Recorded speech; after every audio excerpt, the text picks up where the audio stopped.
Yes, because it's kind of the impression if you put an American in front of a map of the world, he wouldn't know any of the other countries than probably the United States and Canada. I think they don't know all the countries in Africa. Do you know all the countries in Africa? No, I don't. So Well, by the way, what is the capital of Djibouti? I don't know that. The capital of Djibouti is Djibouti. Well, okay.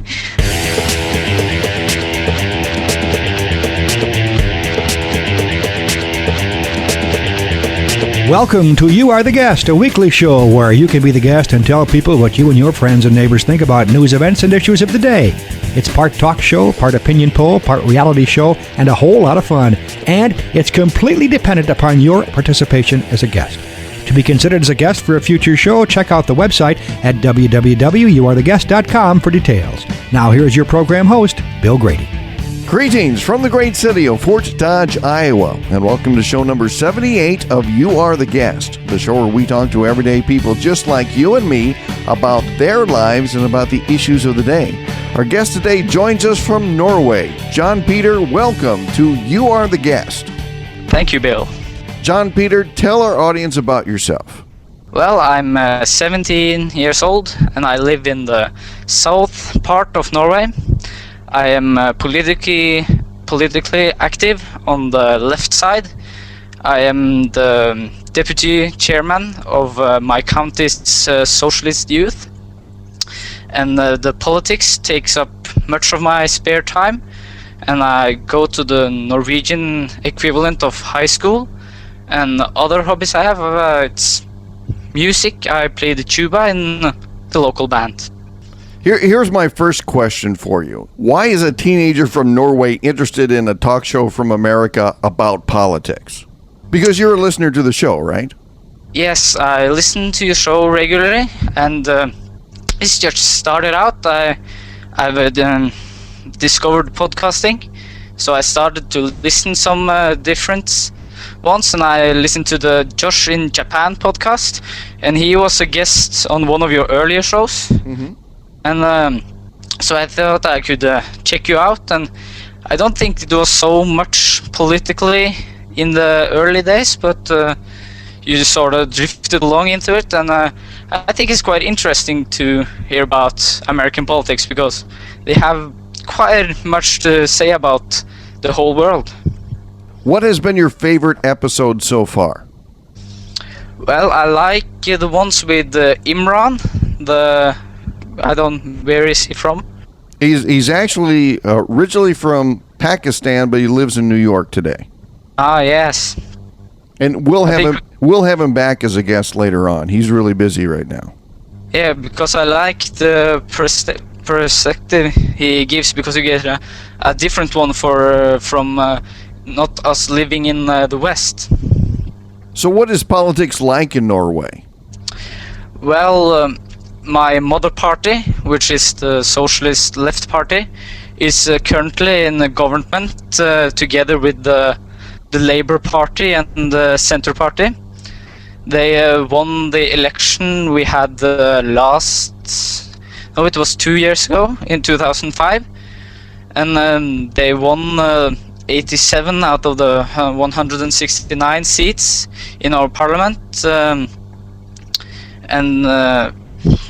They have had a lot of problems, but that's pretty much usual in their first years after election.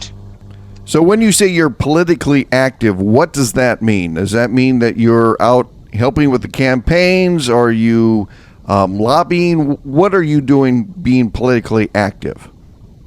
Well, we have a local socialist youth group, which we have a meeting about every other week or so, and I am one of the older members, you can say now, and we talk about different local news stories and what we think about it and what we maybe can do about it.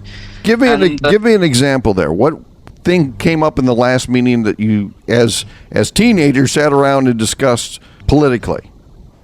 Well, the last big case, you can say, on the local part is that they want to build a big highway through the valley where most of the area is, and they want to destroy a lot of the fields and houses, and it will take a lot of land that it's very good to grow food on, and we don't see that as a good solution, and we want to have another solution. And we have been to a demonstration where we were the only youth party that was there, so I think that came out good for us. Do you have any members of your party named Ole and Lena? No, we don't have that now. Okay. That for a lot of our American audience, that might be a joke in there because yeah. Are you aware of the Ole and Lena jokes? No, I'm not. I know that Ola, as it's pronounced in Norwegian, is a pretty like typical the Ola Norwegian is a type of name for Norwegian. So.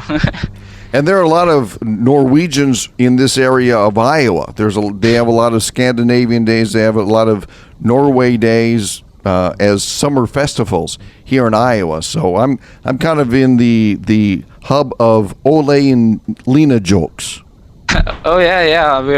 We had about that at school when in the 1800s, very many from Norway went over to America. So we're aware of. A lot of Americans have Norwegian heritage. What is your view on the other countries of Europe? I mean, which countries do you feel kinship with, and which countries in Europe do you kind of say, yeah, we don't agree with those folks?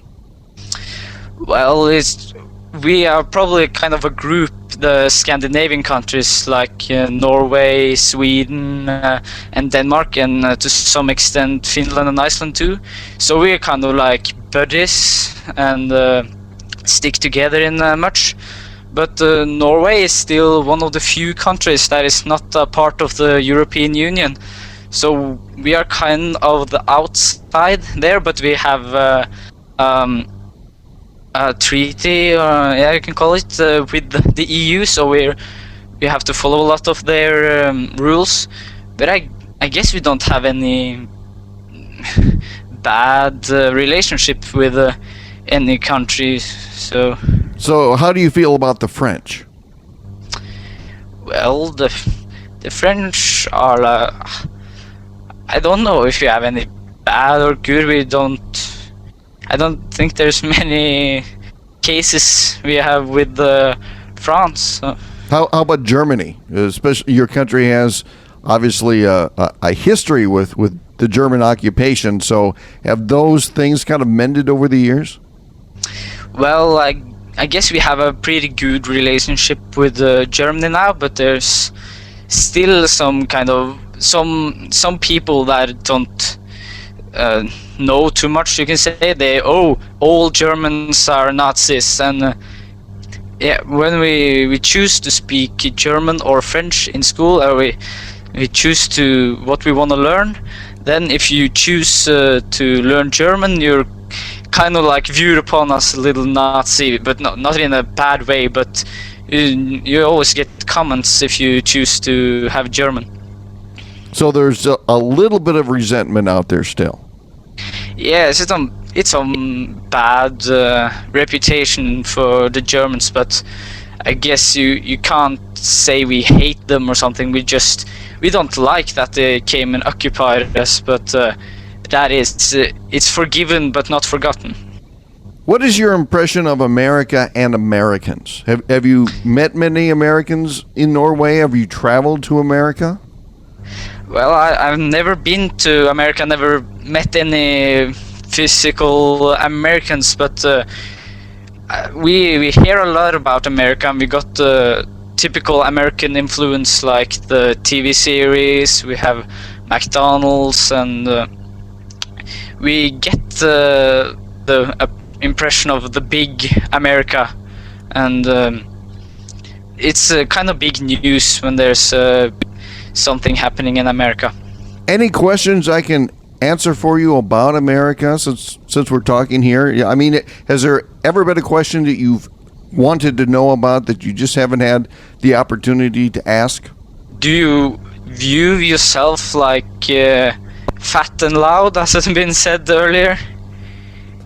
I don't think many Americans look at themselves as being fat and loud because they really don't have anything to compare it to. Usually what I hear is when people go on vacation to Europe, they say that Europe is dirty, or they go to France and they say the French are very rude people. And so those are the two things that we kind of get, or as a perspective about Europe. But do we think of ourselves as fat and loud? Probably not, but I can see where a lot of people would think we are. Yes, because we have like the movie Super Size Me. We get the impression that you eat a lot of fast food and you kind of just care about yourself. And but there's also the different impression when people go to America. They say the Americans is typically very open, and they ask you if you need help and directions, and also there's different views as well, but the common one is that they're fat and they are Bush supporters.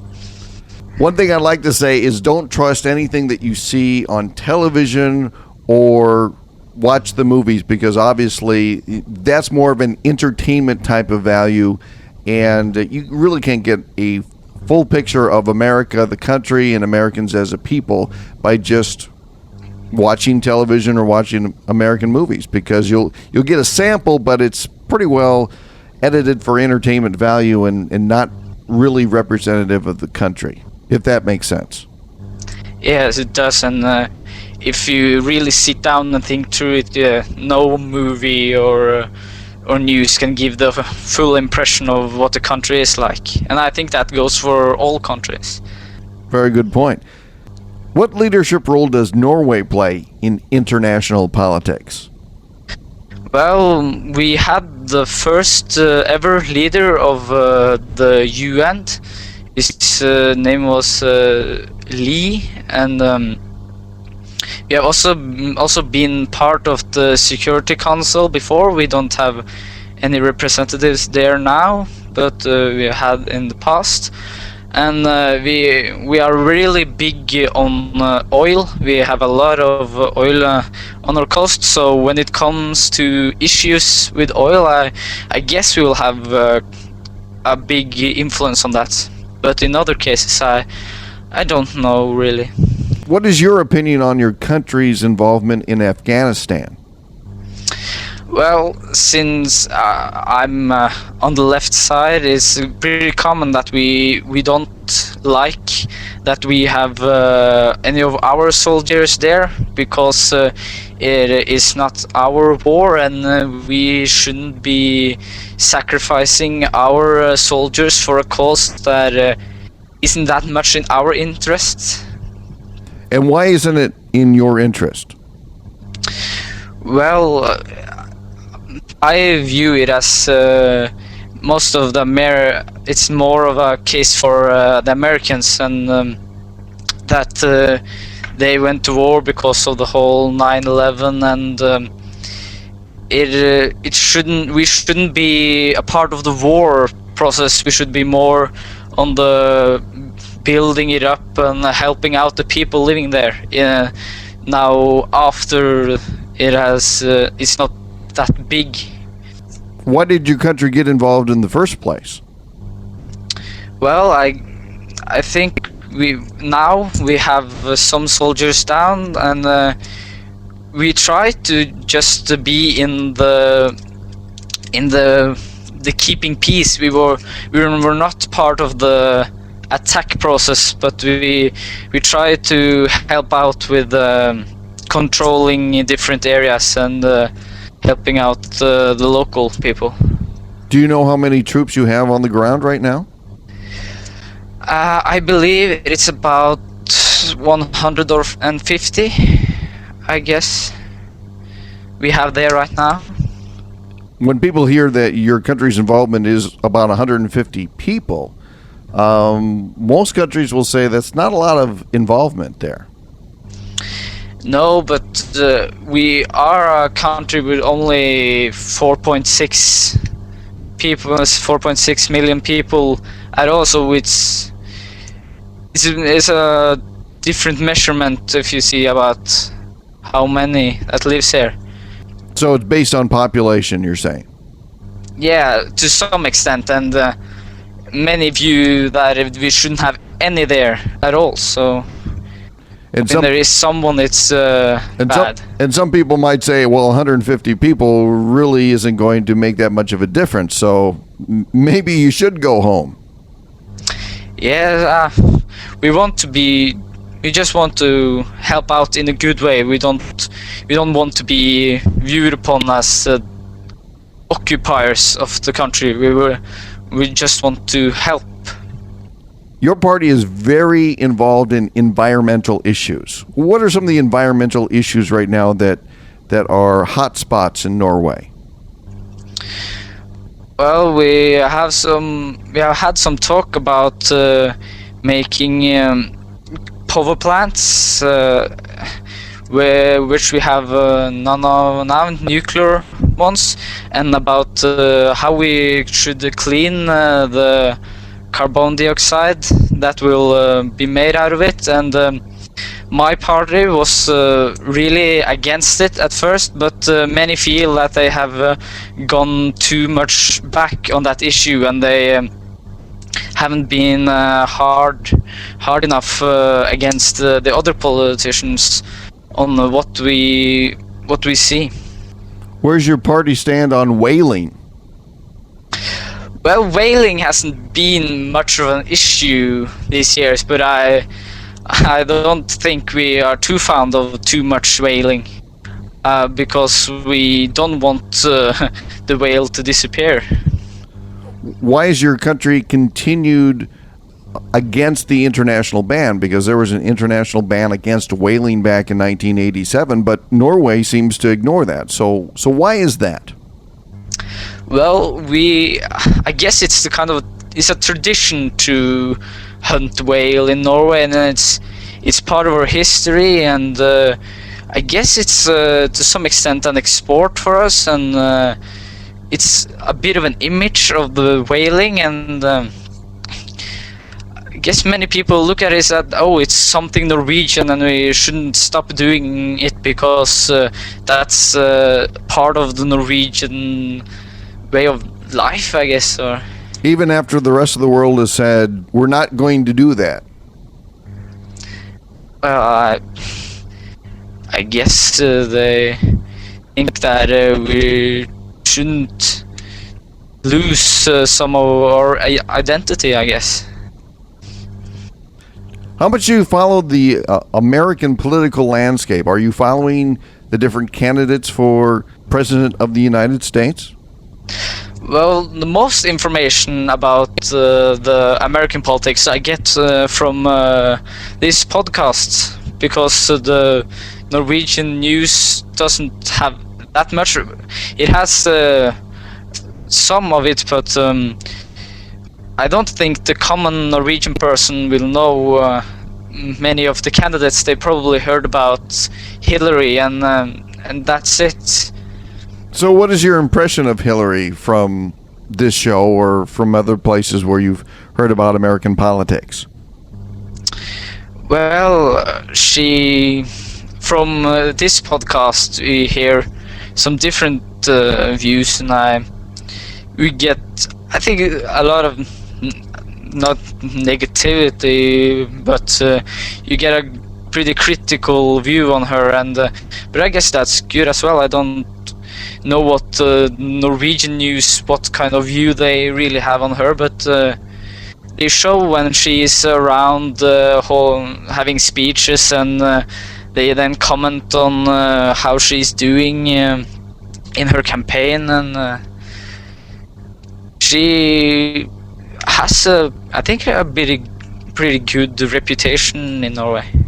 So do you think she'd make a good president? Well, I don't really know. We have to wait and see, probably, if she wins, and she'll probably have some expectations to her being the first female president of America. So I don't know what line she would go and what difference from or the current president would what difference it would make. Does who is president make that much of a difference in your country, in Norway? Does U.S. politics affect your country very much? Well, the parties of Norway often, they like to say if they're supportive or not. Someone, it has some kind of issue, and you can gain or lose members. I believe if you say you're pro or against the American politics in general. And here's the final question: what one thing should everyone know about Norway? Well, we are not just ice and snow, and there's not polar bears walking around in our streets, and I guess that it's a really nice country. We're known for our mountains and our fjords, and I pretty much agree that we have a very beautiful landscape here in the north, and it's worth a visit for everyone. Jon Peder, it's time to play Ask Bill 3. This is where I'm going to turn the microphone over to you, and you get to ask me 3 questions about anything, so fire away. Yes, the first issue I would like to talk about is what are your views on gay marriage? Because it's been some kind of a case some time ago in America. My feelings on gay marriage is that I don't care either way. It really doesn't matter to me whether it is in force or it isn't. I'm just very neutral on it. Yes, because my views is that love is love despite which sex or beliefs. So if you have Christian views and but you also are homosexual, my view is that you should be able to get married. And see, my view is that I could care less either way. And that's just because I have no control over it, and I don't want to sit up on the pulpit and say this is wrong or this is right. I just think it's a big who cares type of issue. Yeah. So, what's question number 2? Do you believe that in the years to come there will be a third big political party in the United States, except from the Democrats and the Republicans? No. And the reason I say that is because the American public doesn't seem to be that politically active to be able to start a third party.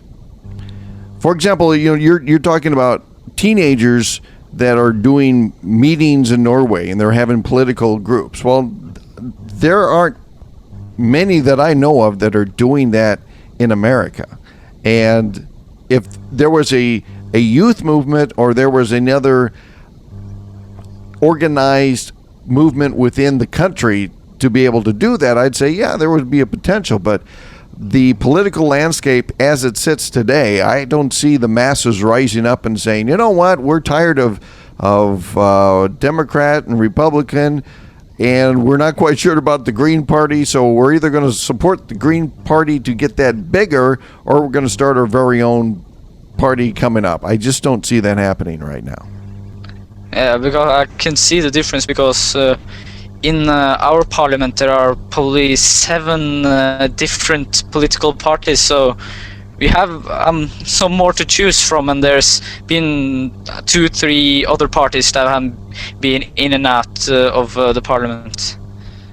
But you're also talking a much smaller country, so it can have those type of niches and be able to be able to organize it fairly quickly, where here in America it would be much harder because you have to be so big to take on the Republicans and so big to take on the Democrats that it would be very hard to get ground. Yeah, I can see that, because you don't need that much. If you is a breakout of one of the Norwegian parties, it's much easier to get more supporters than if it would be some faction of the Democratic Party breaking out and forming another party. I don't think they would get so much support.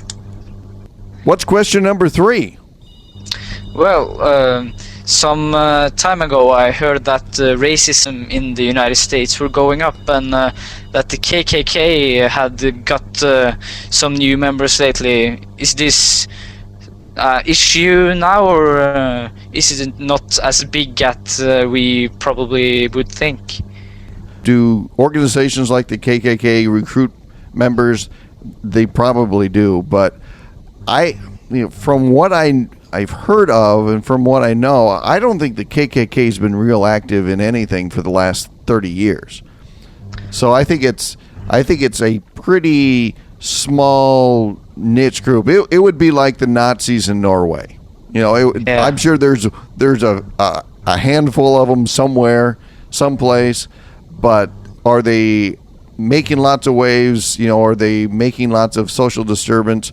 No. The one thing that I think has really put all these hate groups in the background has been terrorism since September 11th.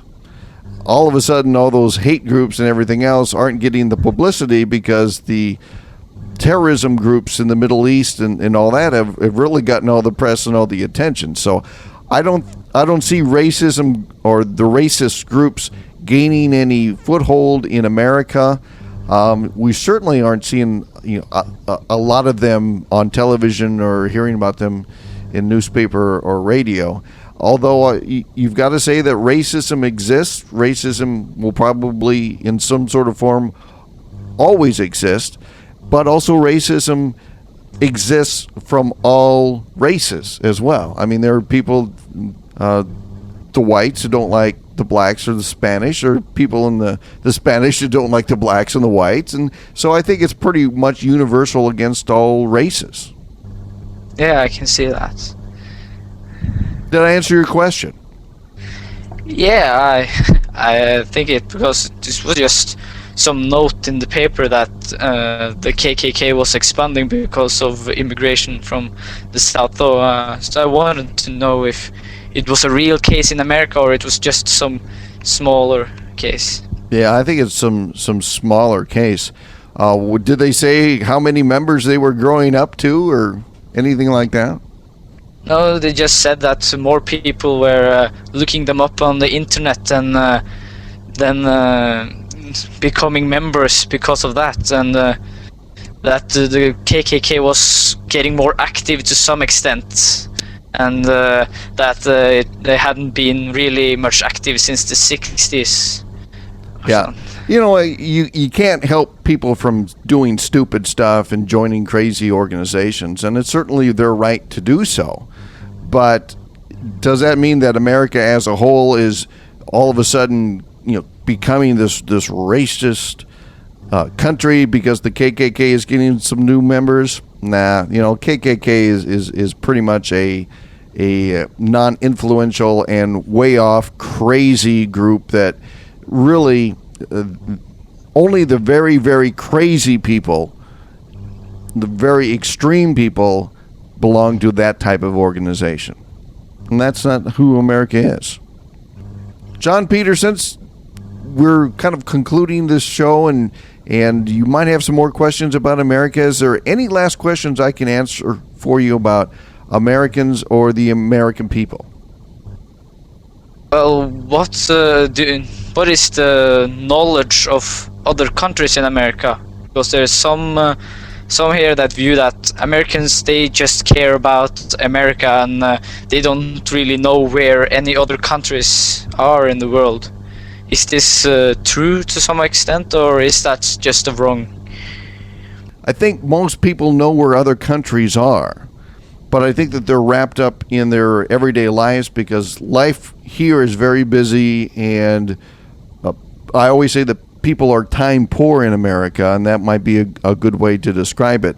That the only time they really pay attention to world affairs is if it's a headline on a news story in the paper or a news story in television or on the internet. Let me give you an example of that. When the tsunami hit back a couple years ago, the American people gave a lot of money toward the victims of that tsunami. So you can't really say that they just care about themselves, because American charities and the giving of the American people are felt around the world. And if Americans as a people stop giving to different charities that help people for anything from famine to disaster relief, where would the world be without the generosity of the American people? So when you talk about the stereotype of people only caring about themselves here in America,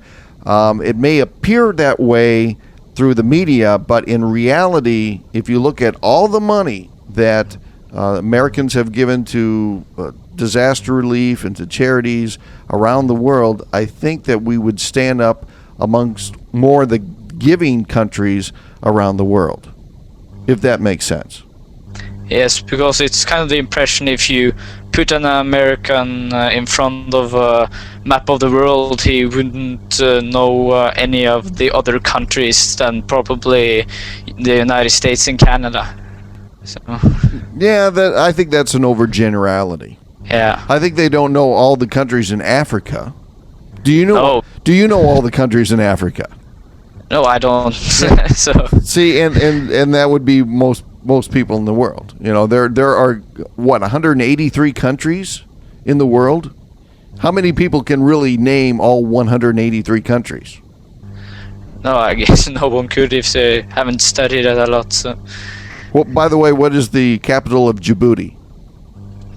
I don't know that. So. The capital of Djibouti is Djibouti.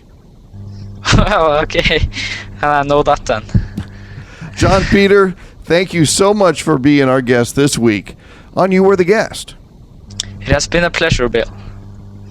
If you'd like to be a guest on a future show, just go to our website at www.youarethiguest.com. Submit your first name, the town where you live, and a short description on why you would make a good guest. There is no charge for being a guest, and you'll have the opportunity to share what you think and how the news and events from today affect your life. The show's producers will contact you by email if you're chosen for a future show. Remember that you can listen to the show every day at Coolcast Radio. And of course, we always appreciate your subscriptions at iTunes and Yahoo Podcasts. That concludes this week's edition of You Are the Guest from the great city of Fort Dodge, Iowa. I'm Bill Grady. Thanks for listening.